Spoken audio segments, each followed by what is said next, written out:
specialist on medieval urban history, I guess, and she's authored the rather wonderful York Making of City 1068 to 1350, which, if you haven't seen it, please do check it out. It is my first book that comes off the shelf when I'm looking at 12th or 13th century history of York. And Sarah today is going to be speaking to us about cultural, political, and economic change from 1086 to 1190. Thank you.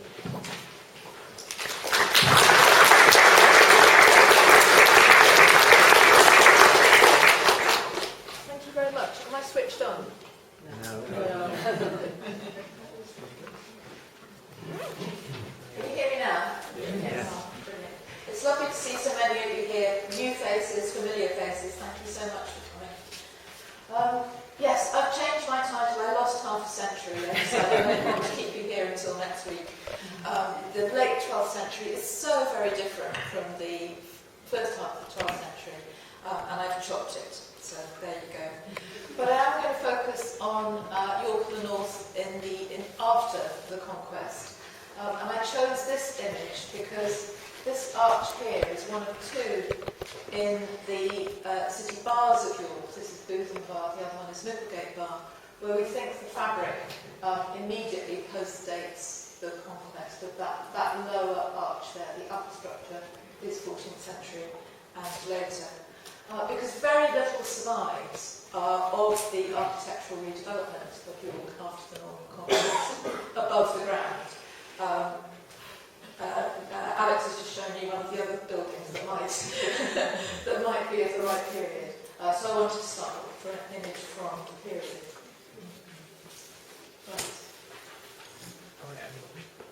Right, okay. But let's start with the Doomsday Book. None of us yet have mentioned it, and surely one of us has got to. For a historian, but also for an archaeologist, I think. The Doomsday Book is an immensely valuable source of evidence for the city of York. It tells us a huge amount, and I could spend my 30 minutes just talking about the Doomsday Book, but I won't. It uses that word waste that Alex was talking about earlier, and explained for me, if you like, just once. And that is to describe a region of York, a neighbourhood of York, a shire, that was waste in the construction of the castles. So you can see how it's used as an administrative term for a piece of land which now counts to the crown in a different way from the way in which it did once. It's got a different value, it's become a castle. But otherwise, what intrigues me about the description of properties, of houses in Doomsday Book, is how it uses a much more precise language. If you add the numbers up, they don't always add up, but they can roughly add up to 1,476 house plots that are described in the Doomsday account of York. Only 391 are described as still being inhabited. 145 are held by Frenchmen, and we'll come on to those. 400 are described as non hospitati, uninhabited, although they do still pay some dues to the crown. And 540, the largest number, are so empty, vacui, that they pay nothing at all. And I think this gives us a much more vivid account of how the city of York had suffered, not just in the years of conquest and in the harrying of the north, but in a whole succession of invasions and attempts to take the city by different competing forces. Going right into the 1070s, so in 1075, for example, you have a Danish invasion where the Danes... Is Knut the son of Svein Estridsson? Yeah, King of Denmark. Launches a later attempt on England that Crowley didn't even get around to mentioning that. Captures the city of York, sacks it, and sacks it. So it's not just the harrying of the north, but it's these sort of couple of decades almost of continual warfare that is clearly having an impact on the city. And the city is not destroyed, but this destruction or abandonment does also show up in the archaeology as well. So in sites in Coppergate, Warmgate, Humgate, Little Stone Gate, which is in the fortress area, there are archaeological sites where it has been observed that the amount of settlement declines or even disappears altogether in what is probably the period after the Norman conquest through to the mid or late 12th century. So the Domesday, first of all, does give us, who's been doing a sort of metrical analysis of burgage plots in the city, suggests was the most densely inhabited and productive part of the Viking Age city, the pre-conquest city.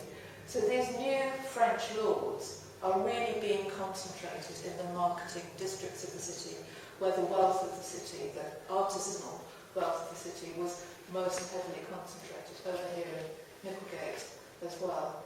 And that's really significant, I think, because there are large areas of the city where we know there was extensive pre-conquest settlement, like out here in Warmgate and, of course, Fishergate, where that pattern is completely different. And the churches and the settlements there seem to be left in Anglo-Scandinavian ownership into the 12th century, well into the 12th century.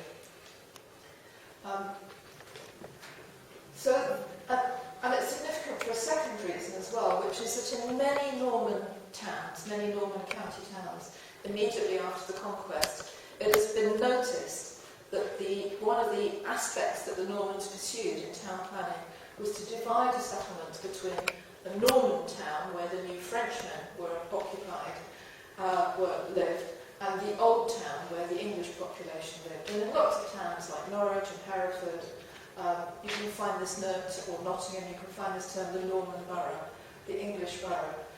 That term, that place name doesn't exist in York, it's never been recorded.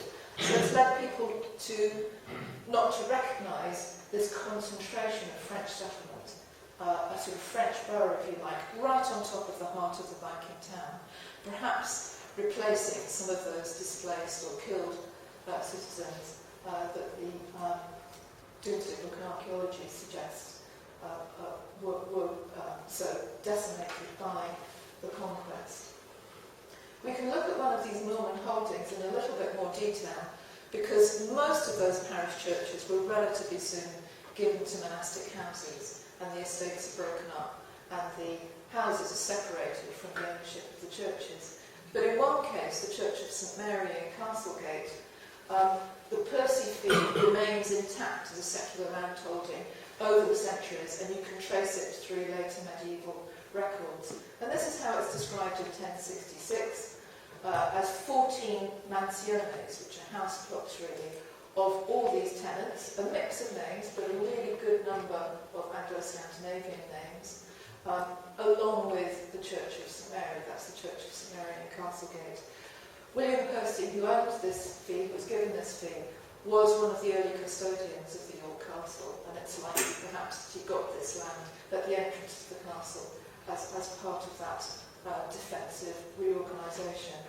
And from the later records we can plot a very similar land holding. Here's the Church of St Mary. Here's this larger area. It looks like those 14 house plots.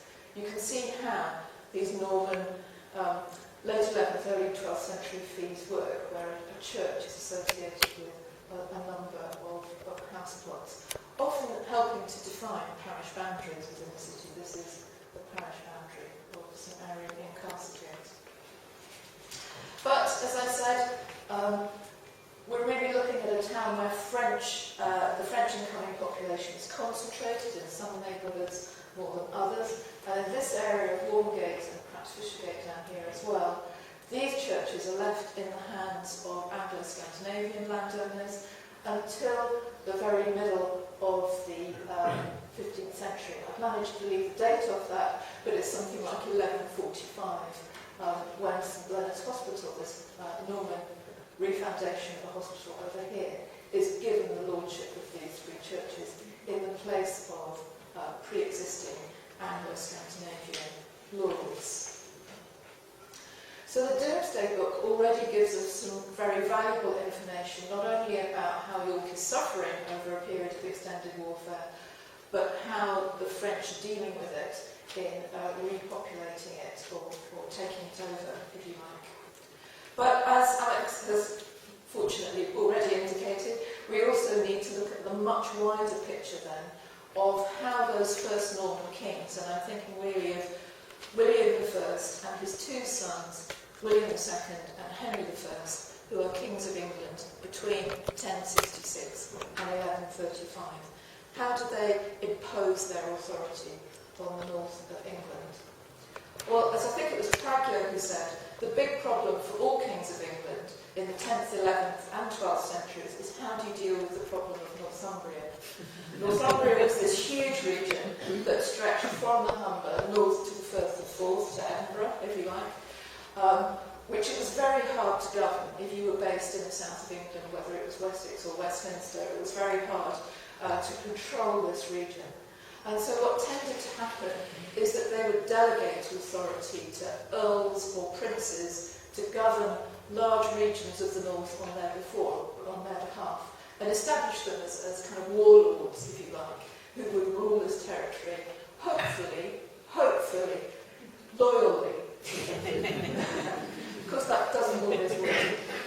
And I've put up here a picture of the relatively short-lived Principality of the Cumbrians, which lasted for about a quarter of a century, at the beginning of the 12th century, which was conveyed by Henry I to somebody called David of Scotland. Now, David was the heir to the Scottish throne, but had been sent into exile by his uncle, who had seized the throne of Scotland, that was based in those days at Scone, to the north of Edinburgh.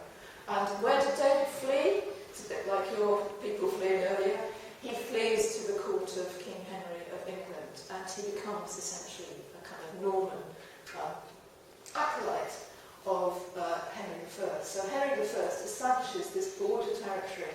You can't really draw the boundaries, that's why they're such neat lines, because there aren't actual lines on the map, which crosses what we think of now as the English-Scottish border, as a principality which David will rule in loyalty to him.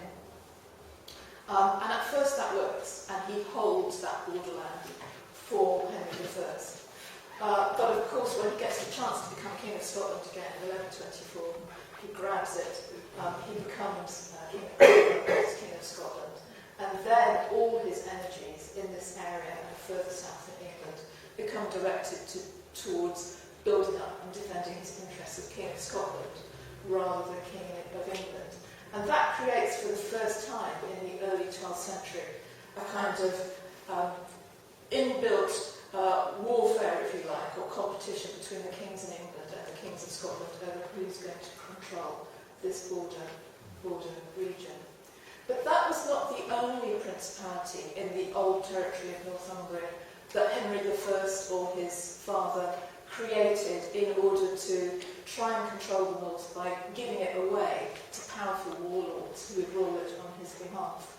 There was the Palatinate of Durham, given to the Prince-Bishops of Durham, just to the south of the Principality of the Cumbrians, included in the early days quite significant territories in Northumberland as well. The Palatinate of Chester, given to Ralph, Earl of Chester, after the Norman conquest.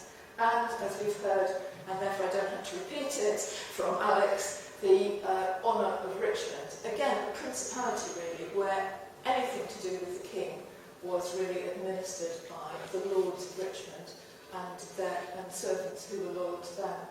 And the one thing that I would point out about the honour of Richmond is how close it comes to York, how far south it comes. It's this huge area of northwest Yorkshire, but this is around about sort of Harrogate, and indeed its most southerly point is Nunmonkton, which is only about 10 miles from the city of York. So the north that the Northern kings of England had to control becomes really Yorkshire. And what that means for the city of York is that it is the most northerly city that they control in the whole of England. Everything north of that is really delegated to very powerful barons. Now, it's also true that those first three kings, William, and Henry, visit York, are in York much more than their pre-conquest predecessors had been, although they're not here very much. They're probably here 2 or 3 times each at most. But nevertheless, there is a sense in which I think this is now the northern bastion of royal authority in the kingdom. And when you look at what they're trying to do, they're trying to turn it into a royal city that can really accommodate a king and his retinue. So we've heard about the 2 castles down here. but there were many other, which were defensive and military obviously, but there were many other aspects to the early Norman attempted rebuilding of York, which go beyond that. So there was the creation of a house for the king, which we'll look at in more detail there. There's the patronage of old religious houses, but also the creation of new religious houses, which we'll look at in a little more detail. The flooding of the water defences we've already heard about. And what's interesting to me when you look at the concentration of these is they're either encircling the city, obviously for defensive reasons in those cases, or they are concentrated on this access over the site of what had been the Roman bridge, the Roman river crossing. And I would like to postulate that that Roman river crossing remains in use. It may not be a bridge, it might be a ferry, but it remains in use alongside Booth's Bridge, which was developed in the 9th, 10th centuries on this side, down here. So, now we're doing time. Okay. So we can look at that in a bit more detail. I won't actually delay on the castles because Alex has already covered that for me, so I should skip over the castles. What about the King's House? Well, the King's House was situated inside the site of the Roman Colonia, just inside what we think were the Roman walls on this side of the city, which may, who knows, still have been visible as a topographical feature at that time.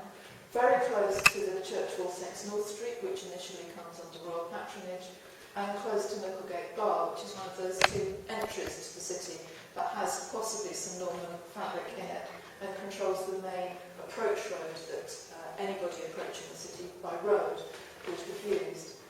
The original area of the King's House was vast. 1/3 of it was eventually in the 13th century given to the Dominican friars for their new friary in the city in 1227. But we know that it was 3 times the size of that. And this 17th century map seems to represent the 3 plots of land into which that King's House was divided. The King's House would have been the main residence when the kings were in York, as it was in other every county town had a King's House, as did Westminster. This must have been considered to be a special one, though, because most of the other royal houses, king's houses in county towns, the keepers of those houses paid a penny per day to for their occupation or for their maintenance of it. In Westminster, it was 7 pence a day. In York, it was 5 pence. So they must have conceived it on something like a scale of potential importance as the Royal House in Westminster.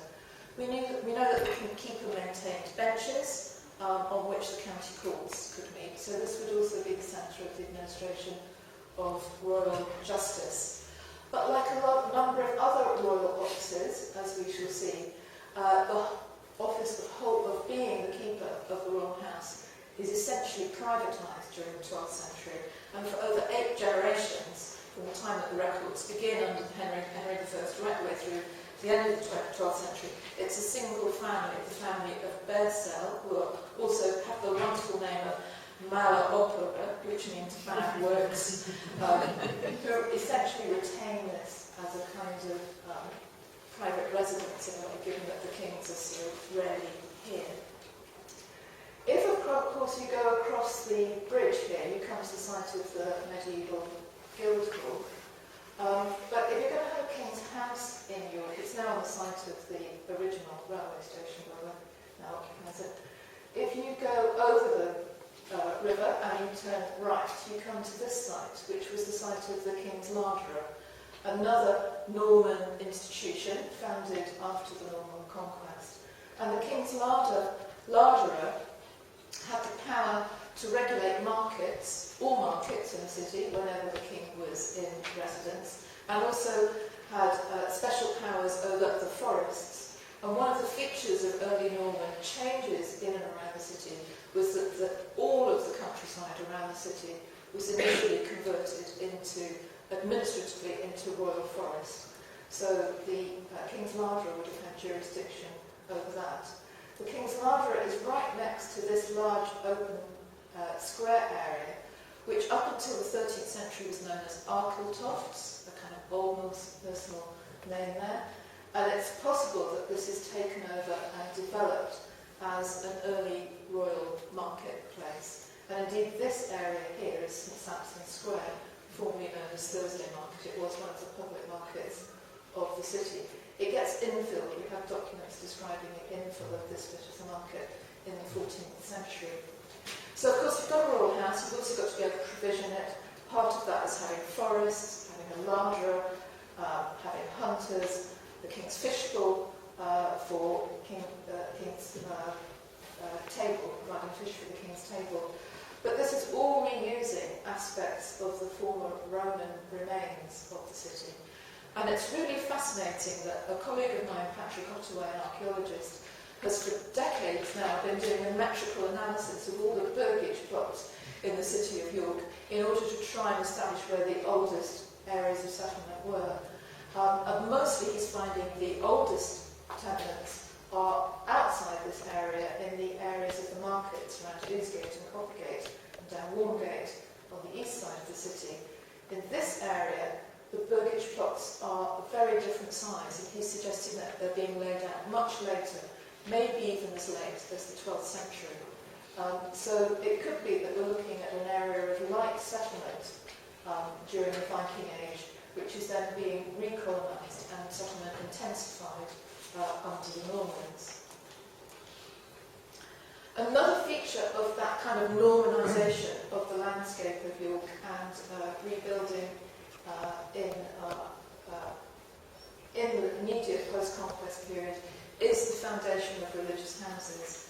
And I just want to draw attention to one of these at the moment. Normally we talk about St Mary's Abbey as a Norman foundation, or St Leonard's Hospital, or the rebuilding of the Minster, or the rebuilding and refoundation of Holy Trinity Priory, all of which I'll show you in a moment. But what's less commented on is this chapel of St Giles, built on the road leading out to the Forest of Gulters, just outside Bootham Bar, on a street to the north, now known as Juliegate, after that lost chapel of St Giles. And this is actually a really common feature of northern towns, the foundation of either chapels or leper hospitals dedicated to St Giles outside the walls of the city on the approach road to the forest. So here you've got St Giles in Oxford, for example, on the edge of the forest to the north of Oxford.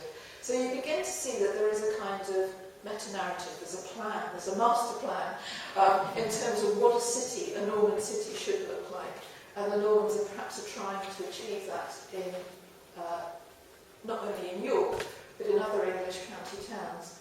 And of course, William and Matilda, his wife, are from Normandy. He remains Duke of Normandy before being King of England. And you can see the same kind of investment by them in particularly Caen, which is his sort of favourite city in Normandy. So here you have the suburban, rather splendid chapel of Saint-Gilles, which was associated with a leper hospital, an old photograph because it was bombed to the ground in 1944 by the Allies and was never rebuilt.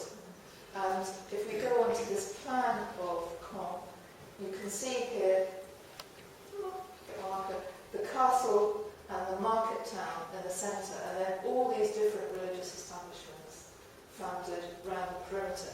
It looks very like York in a way, or perhaps we should say York looks very like Caen.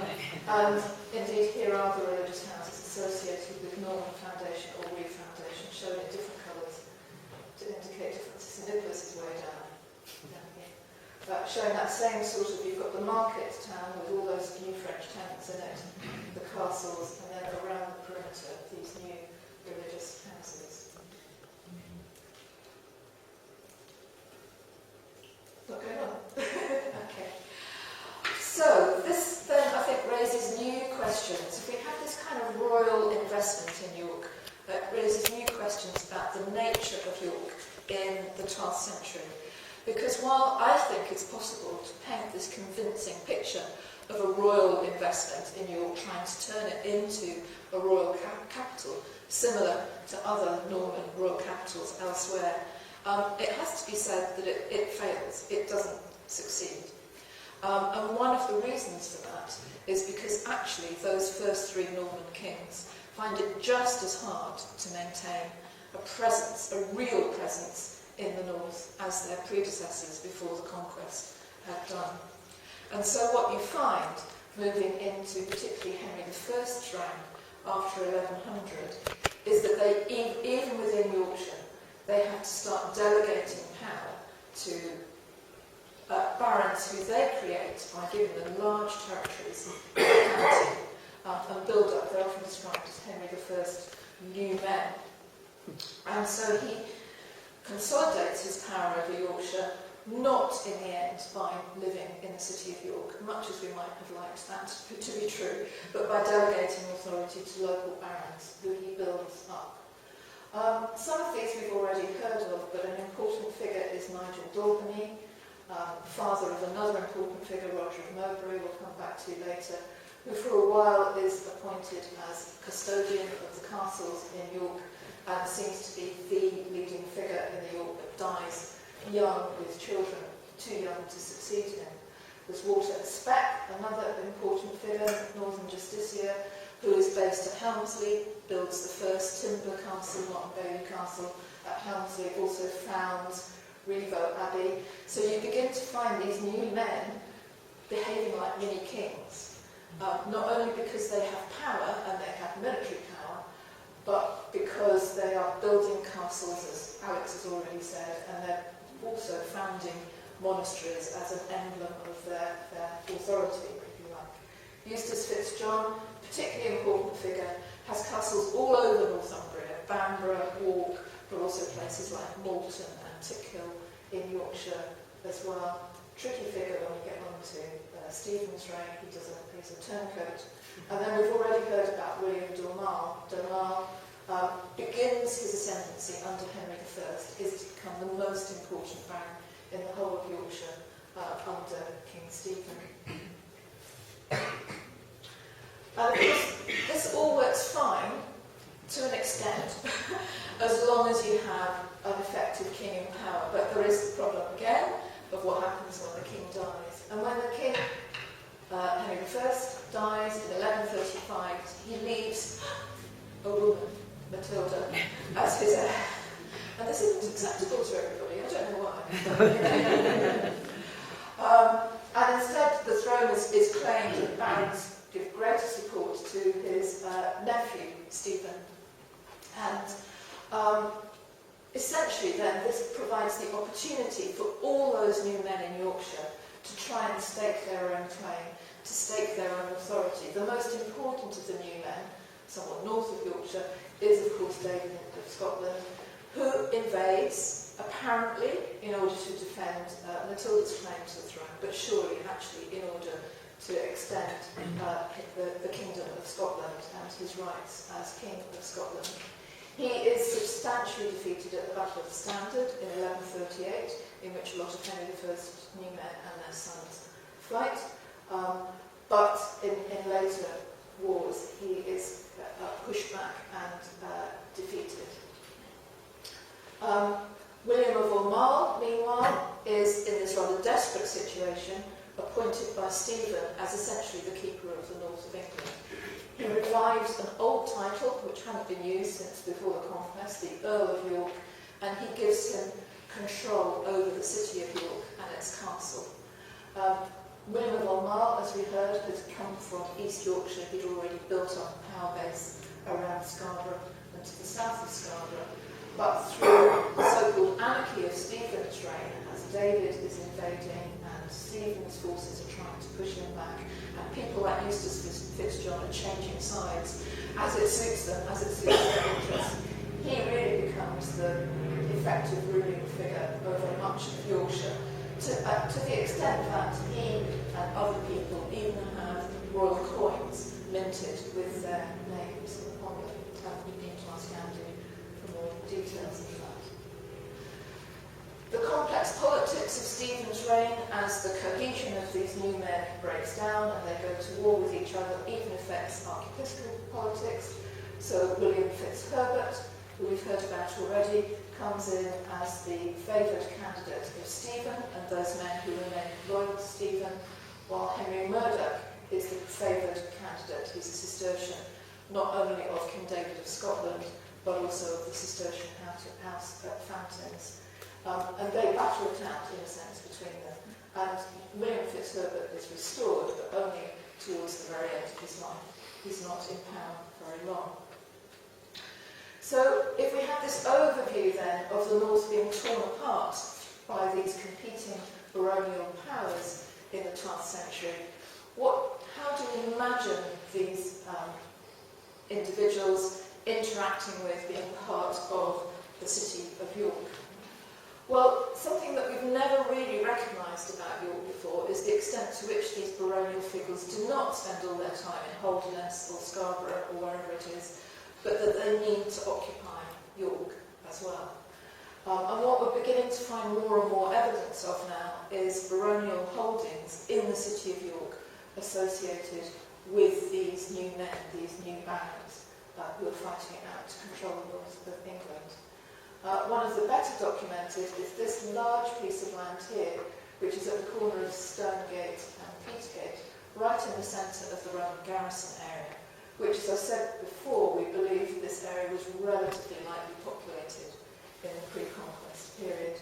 And this, by the end of the 12th and into the 13th century, is commonly referred to as Mowbray Hall, belonging to Roger of Mowbray, who was the son of Nigel Daubeny, the first of Henry I's new men. Now, whether there was any association whether Nigel Daubeny had a palatial courtyard type residence here, we don't know, but it does seem that Mowbray did. Mowbray eventually dies in disgrace in Henry II's reign while on crusade, gives vast amounts of land to the church, and it's probably at this point that this whole block passes to the ownership of York Minster, along with many other endowments he gave to York Minster, and gets divided up between houses of different canons serving the Minster, including the house on the site of Barley Hall. But Mowbray Hall is still remembered for us in the name of Mulberry Hall, the china shop, which is right on the corner down there, and is quite close to the way in which the name Mowbray was spelt in Anglo-Norman on Roger Mowbray's seal.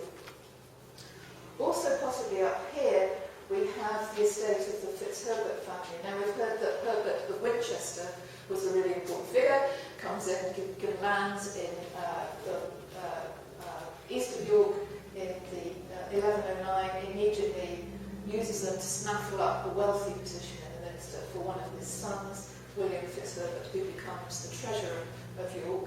And this estate that he's given in York includes the church of St John Del Pike, next to the old Roman gate there, just inside Monk Bar. But again, from later charters, we can piece together, here's the treasurer's house, probably associated with a building built by William Fitzherbert, it's about the right date, but also other properties in this area. William Fitzherbert, as Alex mentioned, and I have mentioned too, goes on to become Archbishop of York. There are tenants in these areas that owe, uniquely for the whole of York, owe pennies to the shrine of St William from a very early date, from very soon after his canonisation, in fact.